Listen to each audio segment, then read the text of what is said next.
Salam sejahtera saudara yang kekasih. Kita masuk lagi dalam manusia jujur. Bagian yang terakhir, ancaman terhadap kejujuran. Ya, dalam hidup ini selalu ada pro kontra, ketenangan, dan jangan lupa, kegelisahan pun bisa datang tiba-tiba. Tak ada sesuatu yang berdiri tenang tanpa badai meniupnya. Tak ada kehidupan tanpa goncangan mewarnainya.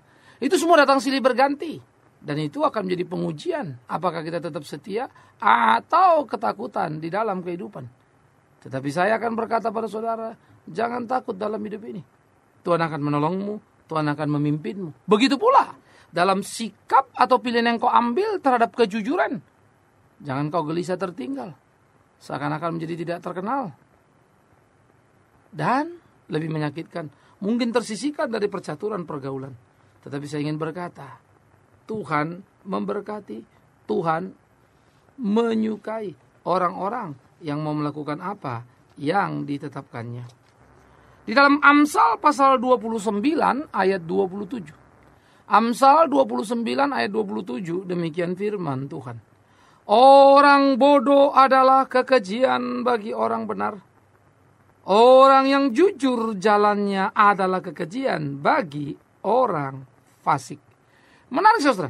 Amsal membuat semacam satu perbandingan terbalik di sana, yaitu orang bodoh menjadi kekejian bagi orang benar. Karena bagi orang benar, orang bodoh hanya akan melakukan kesalahan-kesalahan dalam hidupnya.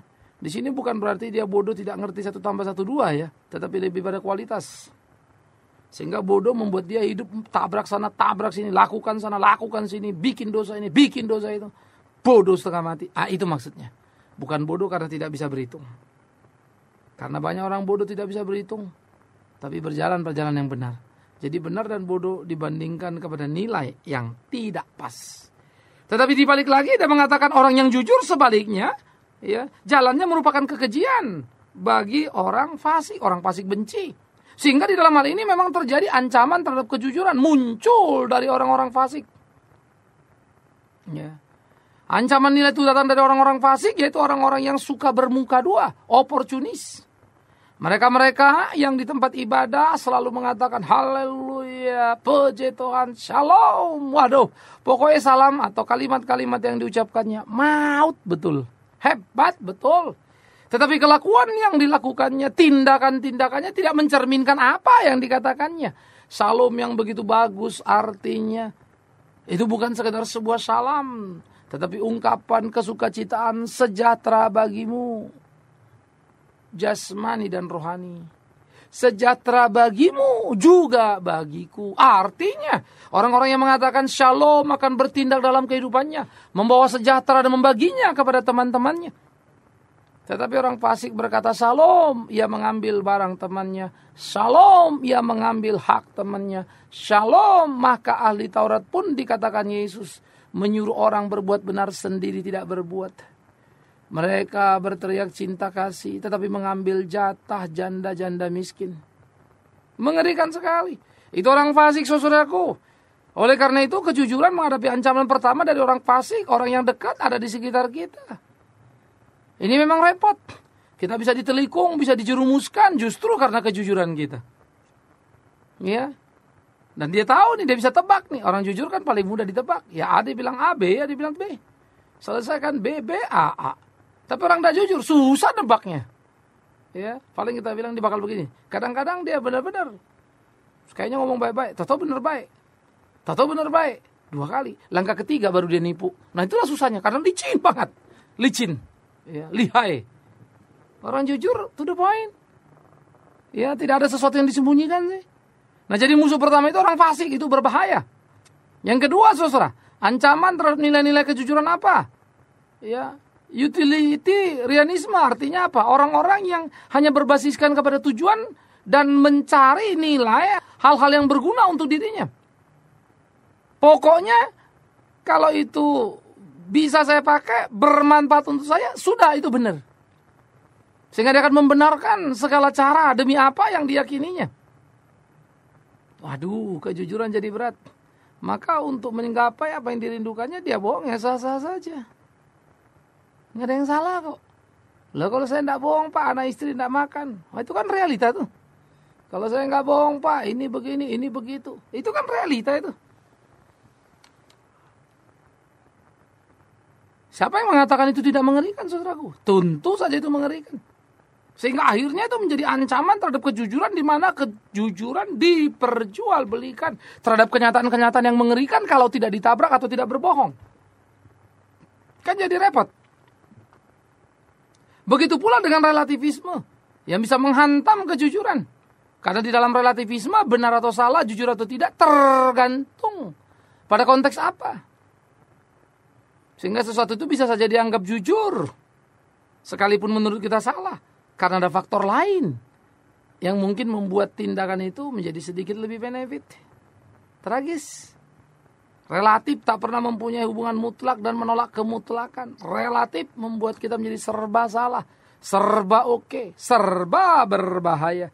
Nah, ancaman-ancaman nilai seperti ini datang silih berganti di tengah-tengah pergumulan kehidupan, menghantam kita. Sehingga memang seringkali orang-orang jujur tampak seperti orang-orang bodoh, tak berprestasi. Ya, sekalipun reputasinya terdengar manis dan terdengar bagus, tapi prestasinya payah karena jarang naik-naik pangkat, kata orang begitu. Secara short term, yes, tapi long term, please, Anda salah. Long term mereka selalu mempunyai nilai lebih tinggi, nilai lebih bagus, nilai yang luar biasa. Karena itu, ancaman-ancaman nilai terhadap kejujuran harus diperhatikan. Nilai orang fasik, nilai utility, nilai relatif, itu menghantam. Dan orang-orang percaya harus mampu menghantam seluruh pola pikir itu, membangun kejujuran pada hakikatnya atau makna yang seutuhnya. Ancaman materi, ya ini juga datang. Kedudukan, ya akan menciptakan kenyamanan, menjadi godaan yang tak terbilang. Ya. Sekarang saya akan mendekati terbalik. Kalau kemarin saya mengatakan kejujuran itu membuat orang jujur bisa mampu menahan diri. Tetapi saya akan berbicara dari segi penawaran yang luar biasa. Maka kejujuran, kalau orang kuat jujur, dia akan kuat. Tetapi orang yang jujur ternyata bisa jadi tidak jujur karena kedudukan. Ketika pengamat-pengamat di negeri kita, tak pengamat politik, pengamat ekonomi, pengamat sosial, mengamati dalam kejujuran batinnya, tulisannya menjadi tajam, kalimat-kalimatnya luar biasa. Bahasanya itu wow, membedah begitu ya. Tetapi kemudian ketika mereka diangkat mempunyai kedudukan-kedudukan tertentu, mereka mulai menyesuaikan diri dengan situasi yang ada. Akibatnya apa? Mereka sudah tidak jujur lagi. Langsung terjadi apa? Gampang. Baca saja tulisannya atau dengarkan pendapatnya. Tak lagi terasa greget ketika seperti dia masih jujur yang pertama kali. Kedudukan bisa memanipulasi segala sesuatu. Kedudukan membutakan. Kedudukan membawa orang ke jalan yang salah. Apa kedudukannya salah? Tentu saja tidak. Itu menyangkut orangnya kan. Maka biarlah orang yang dewasa jujur. Manusia jujur. Berani untuk menerima konsekuensi apapun. Termasuk mungkin Anda hidup kurang lebih baik dibandingkan yang lain. Dari segi materi, dari segi uang. Mereka punya kedudukan, Anda tidak. Tetapi awas. Yang kedua, apa yang kita sebut tadi, keuangan. Keuangan dalam keplokan-keplokan. Apa bedanya dengan kedudukan? You bisa punya kedudukan tapi punya uang juga. Tapi orang punya uang belum tentu dia punya kedudukan, kan begitu. Tetapi uang ini membuat segala sesuatu bisa dibeli. Karena uang memang ternyata transaksi bukan saja untuk membeli mobil, rumah, dan harta benda lainnya. Tetapi uang pun sudah ditransaksikan untuk membeli manusia. Wanita-wanita yang tidak jujur pada dirinya dan menjual dirinya. Iya kan? Pria-pria yang tidak jujur pada dirinya dan menjual dirinya demi segeplok uang. Yang tidak bisa memahami, tidak bisa menerima kenyataan dengan ketenangan dan rasa syukur kepada Tuhan. Wow. Orang-orang seperti ini akan menjadi ancaman yang serius, saudara. Ya. Ancaman materi itu sangat mengerikan. Uang yang datang tumpukan-tumpukan. Orang bilang gak berseri duitnya, Pak. Wih, godaannya besar sekali. Cuma bohong aja kok dapat sekeplok. Kerja 2 tahun belum tentu. Iya kan? Saudara-saudara, rasanya panggung Indonesia pernah digemparkan dengan seorang lawyer yang sangat terkenal. Apa adanya, berani, jujur kan begitu. Tetapi ketika dia menangani satu kasus, ternyata dia pun sama saja. Dia pun berbohong untuk memenangkan kasusnya. Nah, ini fakta, ini kenyataan hidup. Iya. Sehingga kadang-kadang kita menjadi bingung. Uang itu memang daya tariknya luar biasa sekali. Dan membuat orang jujur pun jadi tak jujur. Pikirkan itu baik-baik saudaraku. Ancaman yang ketiga adalah adanya rasa aman atau kemapanan. Kemapanan pun bisa menjadi musuh. Karena rasa mapan membuat kita gelisah kalau kita turun. Sehingga kemudian kita berusaha untuk tetap naik. Dan dalam berusaha naik kita akhirnya menghalalkan segala cara. Lalu kita terperabak lagi pada perangkap yang salah. Dan akhirnya berputar-putar di kesalahan kita kehilangan kejujuran. Karena itu kalau engkau mau berusaha jujur, engkau mesti mencanangkan dan berani mengatakan tidak kepada sebuah kedudukan, tidak pada segeplok uang, tidak kepada sebuah kemapanan. Kalau itu menyangkut, engkau harus menggadaikan atau menjual kebenaran yang engkau yakini. Kau mesti jujur pada dirimu. Itu perlu. Di dalam kerangka membangun itu, maka kita harus menekapkan diri kita bagaimana menghadapi kenyataan-kenyataan yang ada. Supaya kita bisa bertarung dalam hidup ini, memenangkan pertarungan ini. Tidak terjebak pada perangkap yang salah. Saudara, hidup tak mudah. Pertarungan harus terus berjalan. Dan kita harus bisa tampil sebagai pemenang. Bagaimana caranya? Nah, itulah pertanyaan. Untuk itulah kita hidup bersama dan bertarung di tengah-tengah pergumulan ini. Pertanyaan sekarang tentu muncul, bagaimana caranya Pak mengatasi ancaman terhadap kejujuran supaya saya tetap jujur. Saya kira yang pertama saudara perlunya sebuah pemahaman nilai jujur secara Kristiani. Ya, kita mesti paham dulu dong. Kenapa kita mesti jujur? Kemarin kita sudah bicara nilai jujur. Kenapa kita mesti jujur? Kita bicara berani jujur. Kenapa kita mesti bicara jujur? Kita bicara bahagianya orang jujur. Kenapa kita harus jujur? Kesimpulan terakhir. Yang bersifat mutlak adalah karena Tuhan sudah tetapkan. Tuhan menuntut supaya kita hidup jujur di dalam hidup kita. Ya untuk ya, tidak untuk tidak. Kan begitu. Nah oleh karena itu kita mesti memahami nilai-nilai yang ada. Dan segala konsekuensi yang muncul akibat nilai yang kita yakini. Pasti adalah. Mana ada satu sikap tanpa konsekuensi? Mana ada satu sikap tanpa sebuah reaksi? Mana bisa? Jadi kalau saudara mimpi saya mau jujur, tapi saya juga mau ini, saya juga mau itu, mau sana, mau sini. Wele, kan begitu orang bilang. Bagaimana sih itu mau kumpul? Bagaimana sih itu mau sama-sama? Nah jadi, di dalam batin seperti ini kita mesti memahami nilai jujur itu secara Kristiani. Sehingga nilai jujur itu kita bangun di tengah-tengah kehidupan kita. Dalam nilai-nilai yang dikehendaki oleh Tuhan kita. Ya, sehingga mau jujur itu bukan sekedar tekad. Saya mau jujur, saya akan lawan. No. Itu tentu saja bagus, tetapi itu menjadi spirit saja kan ya. Tapi kan mesti diwujud nyatakan. Dengan apa? Memahami arti kejujuran dalam perspektif yang Kristiani. Yang kedua, tentu saja saudara memahami nilai-nilai ideologi yang muncul di seputar kekristenan. Pemikiran-pemikiran yang memberikan konteks tentang kejujuran. Sehingga kejujuran bagi yang lain mungkin lain. Misalnya kalau kita bilang tidak boleh berbohong, apapun alasannya. Orang lain bilang boleh bohong, asal untuk kebaikan. Yang lain lagi bilang boleh bohong, asal untuk negara. Maka ada terlibu satu pembenaran dari ideologi untuk mengatakan bahwa kejujuran ditabrak pun bukan apa-apa. Tetapi kekristenan mengatakan kejujuran adalah kejujuran yang harus dibangun dalam kehidupan. Yang tidak boleh tabrak sana, tabrak sini. Artinya, kejujuran dituntut menjadi sikap yang konsistensi dari umat Tuhan. Karena itu, seharusnya kita betul-betul mampu menjelajah, memikirkan semua dengan sungguh. Karena kalau sudah masuk kita dalam dunia di mana kejujuran diabaikan, relatif itu hidup. Ya, semua jadi serba relatif. Iya kan? Kalau orang tanya ini dosa nggak Pak? Relatif. Apa juga relatif? Ya, katakanlah sebuah pemukulan. Sebuah pemukulan terjadi. Yang dipukul itu adalah anak seseorang dipukul oleh seorang pemuda. Dan pemuda itu memukul karena anak itu katakanlah memukul atau mengganggu adiknya. Pias, pukul. Puas. Kan gitu kan. Nah, dia sudah puas memukul. Lalu datang diskusi sekarang. Itu benar apa salah dia mukul? Benar. Karena dia bela adiknya. Kalau enggak nanti adiknya dipukul itu. Jadi dia benar mukul nih. Benar. Ya, lalu kalau Kristen benar enggak? Salah kan? Salah. Apapun alasannya kita salah. Mestinya kita tidak boleh terlibat di situ. Mestinya kita saling mengasihi 7 kali 70 kali kan begitu kan? Nah, dalam dua tataran yang berbeda tadi kita akan membuat sebuah kesimpulan. Maka diperlukan sebuah keberanian untuk bersikap jujur. Jadi hati-hati. Jangan karena pengaruh ideologi ini lebih kuat, ya akhirnya kita bilang, ya benar juga ya. Oh iya memang mesti begitu kok, ada alasannya kok, ada argumentasinya kok. Dengan 1001 alasan kita mau menggugurkan firman Tuhan.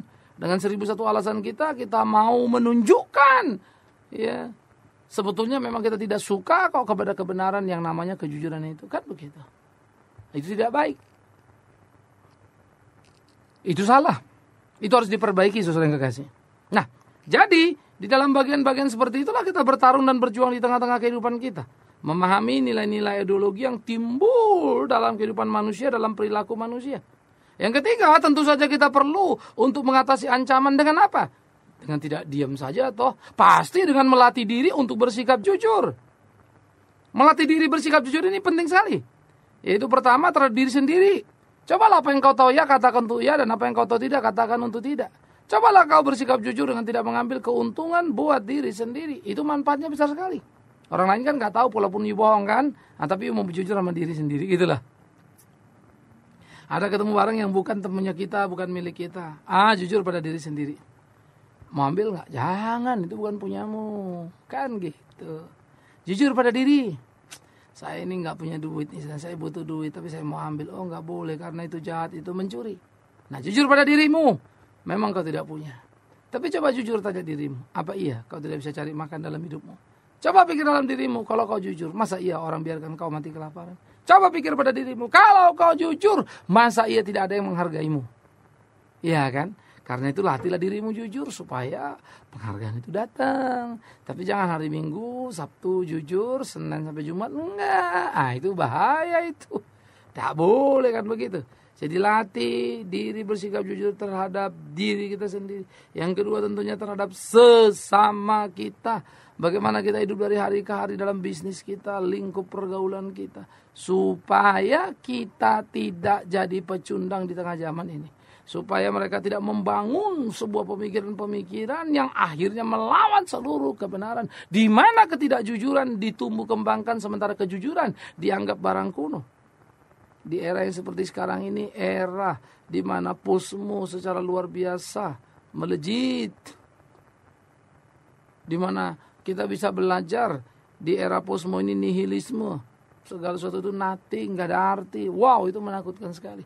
Sehingga kejujuran itu pun tenggelam di dalam kata-kata gak ada arti itu. Kan begitu. Jadi kita mesti berani membangun itu. Yang ketiga tentu saja kita melatih diri bersikap jujur terhadap Tuhan. Nah kadang-kadang kita sudah payah. Tuhan yang sudah serba tahu pun coba kita masih mau akali. Ya, tindakan kita, pelayanan kita. Apa yang berkaitan dengan rupiah-rupiah dalam pelayanan. Aduh, saudara yang kasih, banyak sekali orang tidak jujur. Ini mengerikan. Artinya dia tidak takut kepada Tuhan. Padahal orang yang takut pada Tuhan dan hidup dalam kejujuran, masa iya Tuhan biarkan melarat? Tapi seringkali memang kita tidak punya keyakinan sampai ke sana. Karena kurangnya pemahaman.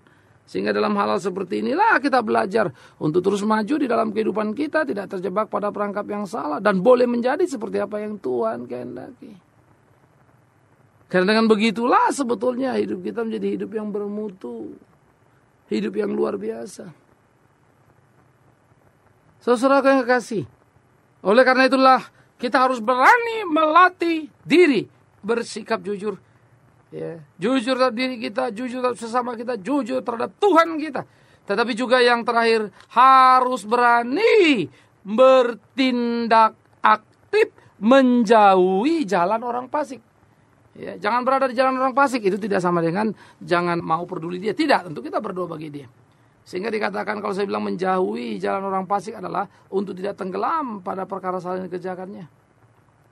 Karena seharusnya orang-orang fasik yang datang dan mendengarkan apa yang kita katakan dan bukan sebaliknya.